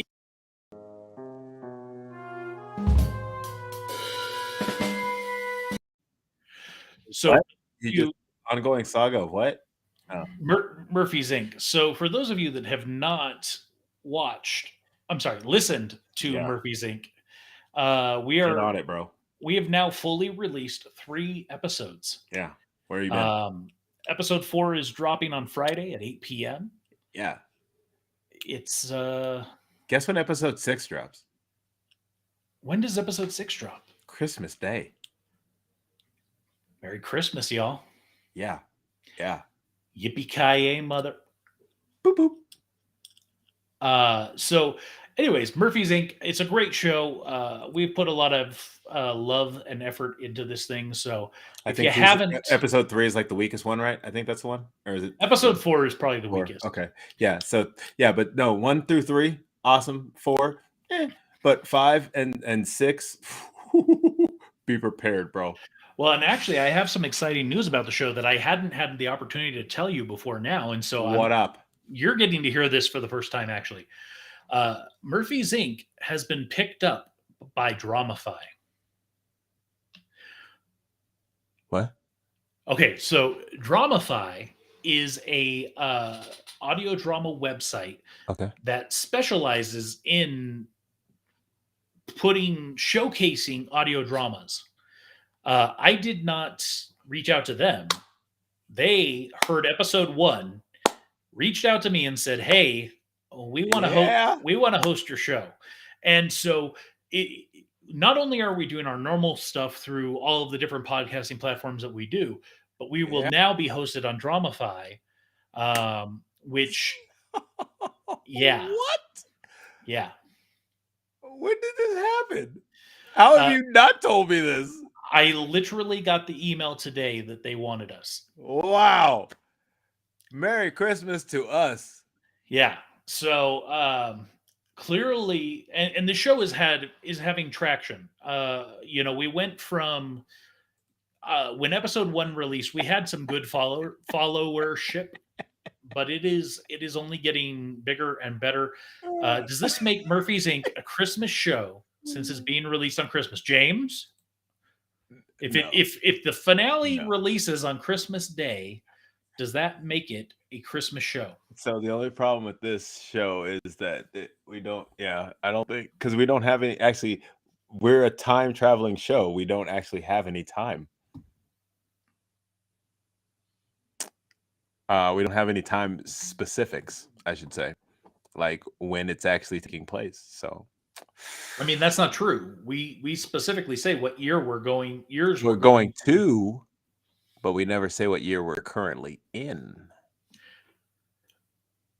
So if we did a specific episode around Christmas where we talk about Christmas, or we go back in time to the time of Christ's That birth, could be a Christmas. That could be a Christmas episode. It wouldn't make the series Christmas. and Tyra says the show got a few good reviews on Apple. I'm not gonna lie, I haven't even looked at reviews. No, Honestly, I don't even didn't worry want about to it. because No. I know what we have is something special. And come on, James said Rent isn't a Christmas show. And okay, so we're gonna go there because Tyrus is here. Bye. No. We're gonna talk about. Oh damn. Just kidding. No. We're gonna talk about this because Can we go? The show's gone over an hour. We're almost at an hour. We're over an hour and a half now. and it is such a good point. You were so out of pocket on this. Like, how? Explain to me how Rent is not a Christmas musical. The entire first act takes place on Christmas Eve. The entire first act is on Christmas Eve. Yeah. Also, I didn't really realize that. So The second act, you were right. You said something about how in the second part of the show they go through an entire year. Absolutely correct. The entire second act is an entire year, but the last the last third of the second act is on Christmas the following year. okay, fine. It's a Christmas show. I'll give it that. There you go, Tyrus. James has conceded. The first act is a Christmas show. The end of the second act is a Christmas show. That middle of the the first part of the second act going into the end is not a Christmas show. Michael says there's two types of people in this world: those that believe Rent is a Christmas show, and James. That's correct. One of one. Tyrus thanks you for finally conceding. And therefore, Brian now asks, is La Boheme a Christmas opera? I have zero clue because I've never seen La Boheme. And I would question, is it an opera or an operetta? What the hell's the difference? There is a difference. And Brian, I'm sure, will tell us shortly. Let's end this show before he has a chance to. You got somewhere to be? You going somewhere tonight? No. I'm just hungry and I'm tired. I'm mostly hungry. I'm just saying we have more people watching now than we did at the start of the show. I know. Actually, that's the crazy part. No, the reason I was texting my brother because I thought he was still at work, and I was like, "Yo, can you bring me home a baked potato? Because I'm hungry." And did he bring you home a baked potato? He was already like almost here when I texted, or he was like out of work when I texted him, and I was like, The difference between an opera and an operetta is who's producing. What? I don't know what that means. I'm hoping he's currently fervently typing on his keyboard, clackety clack clack clack. The difference is who produces. Is there producers for operettas and operas? I mean, like I know there's producers, of course, but like, are there? I don't understand. I don't either. Is longer than the other? I always thought that an opera is where it fully tells the story 100% through the singing of the music, where an operetta allows for moments of dialogue. But I could be wrong. He says, oh, sorry. Let me pull that up. An opera company or an operetta company. That's what he meant by who's producing it. But I didn't realize, again, I don't even know what the hell that even means, Brian. Come on, Brian. Hey, look, I'm telling you, what does that mean? Yes, I'm very confused. I haven't been, I mean, I'm confused about a lot of different things, but this is the one that has me bogged. Well, because I know that like there is a musical versus a rock opera, right? And a Right. musical is, what we've done traditionally, like your Rent. I'm sorry, not your Rent. No. Rent is considered a rock opera, right? Yeah. Jesus Christ Superstar is considered a rock opera. Like your Um, Phantoms are considered, yeah, like your Phantom Phantoms. is considered a rock opera. Oh, really? I believe it's an opera. I don't believe it's considered a musical because it's like 90+% music. The big difference between Oh, a is that what that is? Is that if it's a rock opera, it's like all music or mostly music? yeah, like if you think Oh, about Rent for example, it is considered a rock opera, I right? thought that's because the music that was in it was kind of rockish. No, not necessarily. Oh, okay. Um, and Brian Is it says when San Francisco Opera produces Carmen, it's an opera. right? Okay, here's one better. It depends on the building a show gets performed in. If it's an What opera house, then it's an opera. If it's a musical house, then it's a musical. the hell is that? What? Huh? Oh, I don't under what? Okay, so is I? Oh my god. And according to Tyrus, who is all things authority on this, a short opera, usually on a light or humorous theme and typically having spoken dialogue, is an operetta. Carmen has a ton of dialogue. Wink. Oh my So I god. think this goes back to my thought that a Are we gonna have to opera, have Tyrus? Are we gonna have to have Tyrus and Brian on the show in order to have this discussion? the next great debate between Tyrus and James, on what is an opera versus an operetta. Uh, That one I'd have to do some major research on I because I have zero clue. I might have to pay to watch that. We'll put up. We'll make it a. We'll make it a. What is it? A pay link. Yeah, paywall. You got to pay to see that Paywall. one. Yeah. Ooh, wow. Um, man. Anyways, let's. Jesus Christ. Yeah. Let's shut this Oh down. no. We need to shut this. As Oh the wow. lifelong band geek and music nerd, an operetta has more dialogue and is shorter. It's often considered the hybrid between a musical and an opera. Musicals, the music is not always at the forefront. An opera, the music is always at the forefront. A A. I guess he's doing. Oh, and she says an opera is both. That's the continue. Oh, there's more, and From it's just not showing yeah. up on the screen. Okay. Yeah, I guess it was too many characters, but that's what it says on here. An operetta is both. So I don't know even really what that means. So I think Uh, that goes back to the musical versus rock opera, right? again, Michael, did you Google that, bro? So a musical generally is going to be something where like it's an avenue Q where there's a story with dialogue, but then there's music, right? Right. Versus a rock opera, which is your Jesus Christ Superstar, where it's like It's all 90 music. plus percent music. There's like no dialogue in that show. That one specifically, but Rent, there is some dialogue. Right. Mostly monologues. Well, yeah, but a lot of those monologues are singing monologues, though, or sing-songy, aren't they? No, there is actual dialogue in Rent. I'm I guessing. felt like Have you most ever of. actually seen Rent? I only saw the high school production, so So the answer is no. and like even that was questionable. But like I feel like there most are well, I guess yeah, there's some talking scenes, but like for most part, it feels like a lot of it's sung. I don't know. Maybe it's Again, just yes, like 95% of Rent is a musical or done musically, but there are a few points in the show where Mark is at the very top of the show before December 24th, 9 p.m. There's actually a monologue that he does before that. Same thing to open act two. Same thing where he is talking on the phone to uh, the producer of a show that he's going to go work for. He has some dialogue. It's very far and few between, but there is some pure dialogue in that show. okay.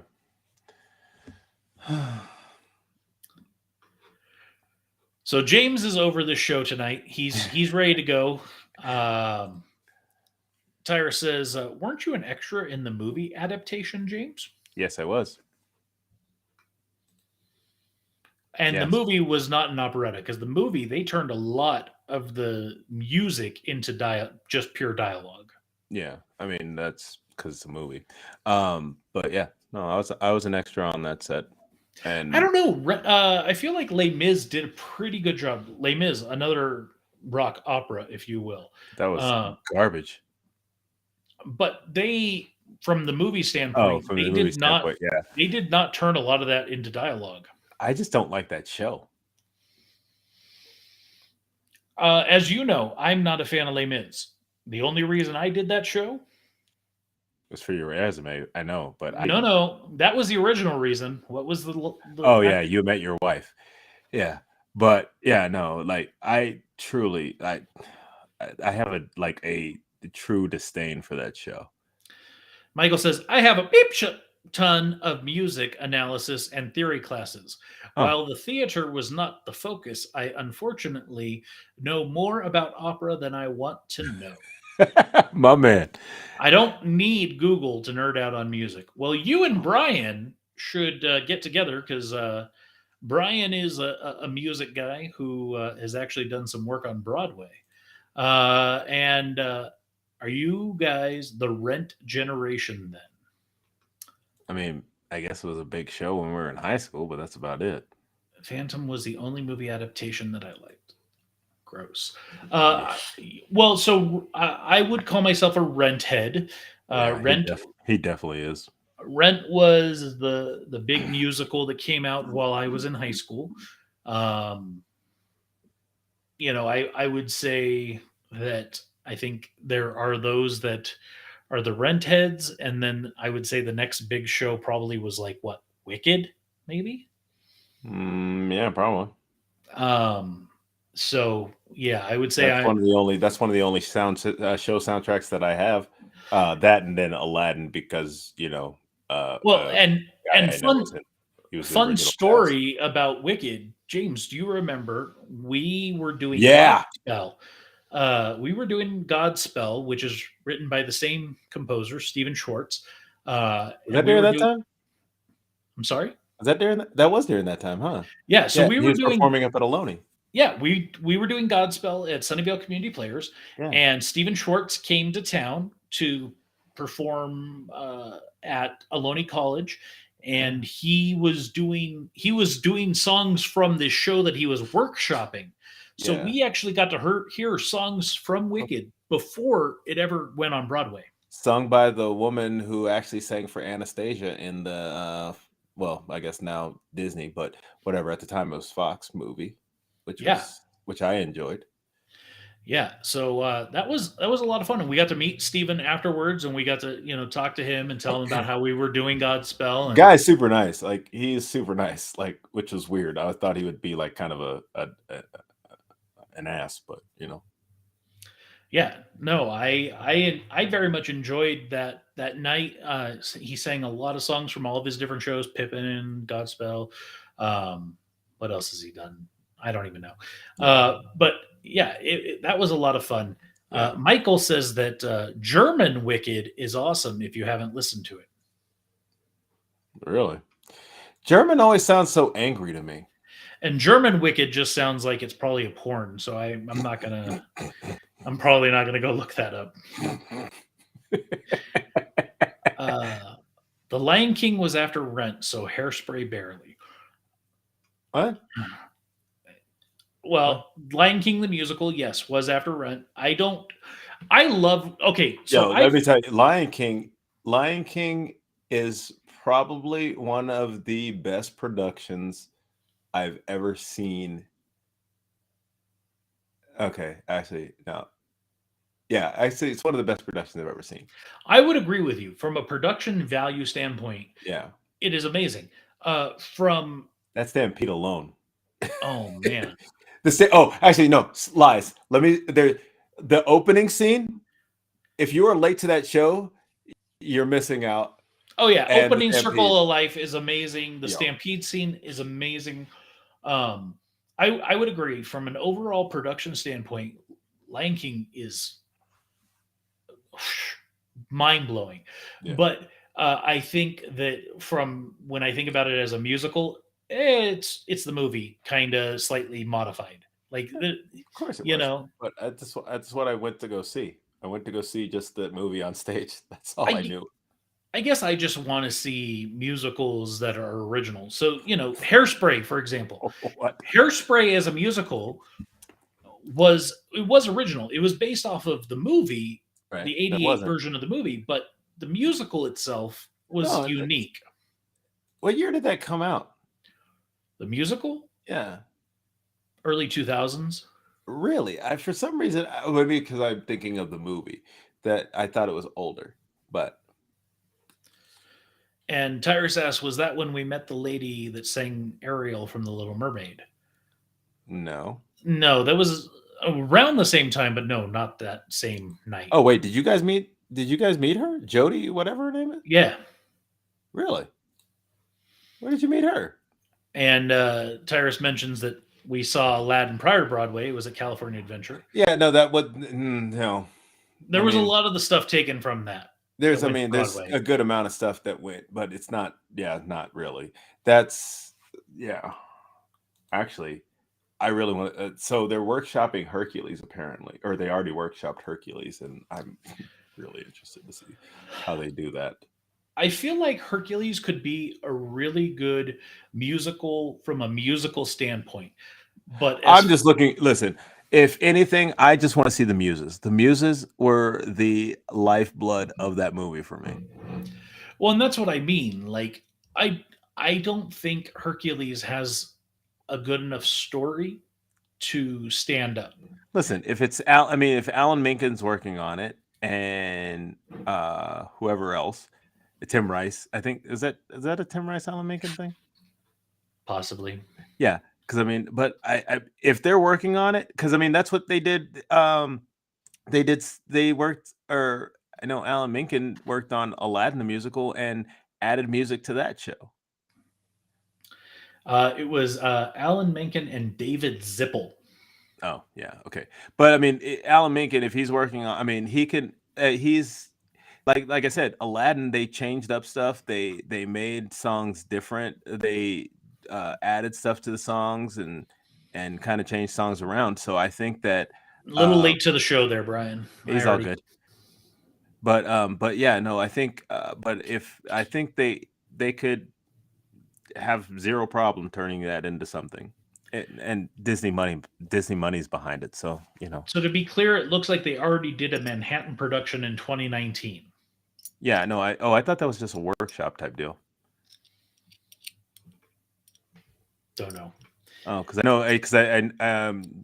I know James Monroe Iglehart, who I actually know as a friend from church many years ago.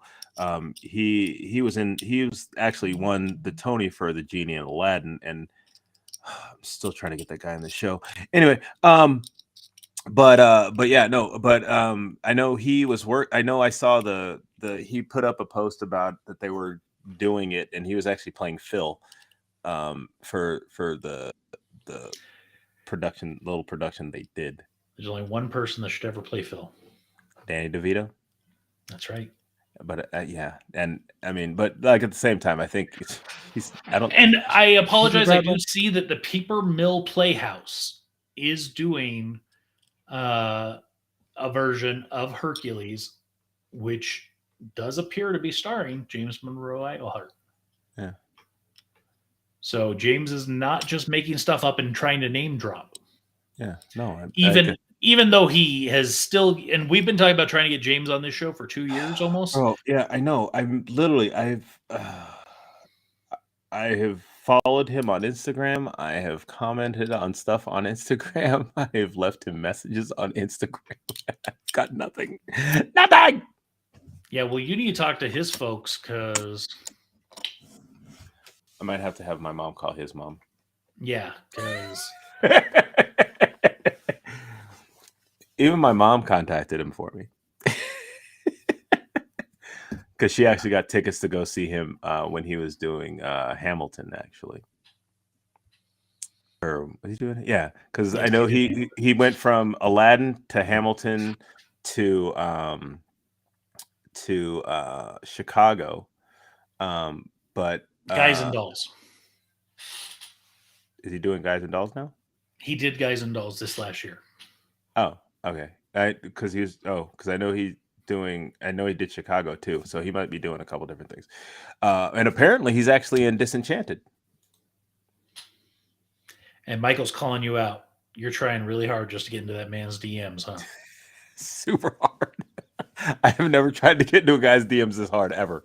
But I know, but he's genuinely a nice guy. Like, he's one of the reasons that I got into comic books and wrestling. Like, that's like when I was, I didn't have any brothers at the time, and he had a younger brother as well.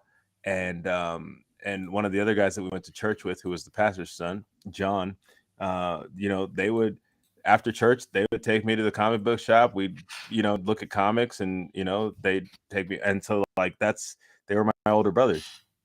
So, yeah. You know what? I think it's been 2 hours. We can wrap this up, bro. Fair enough. All right. Well, I think let's shut it down, and we'll be back again tomorrow with James and Podness. So if you haven't been enjoying Podness, go back, get caught up, and then tomorrow night, 8 p.m., that'll be you, buddy. Me. Alrighty, guys. Have a good night. Bye.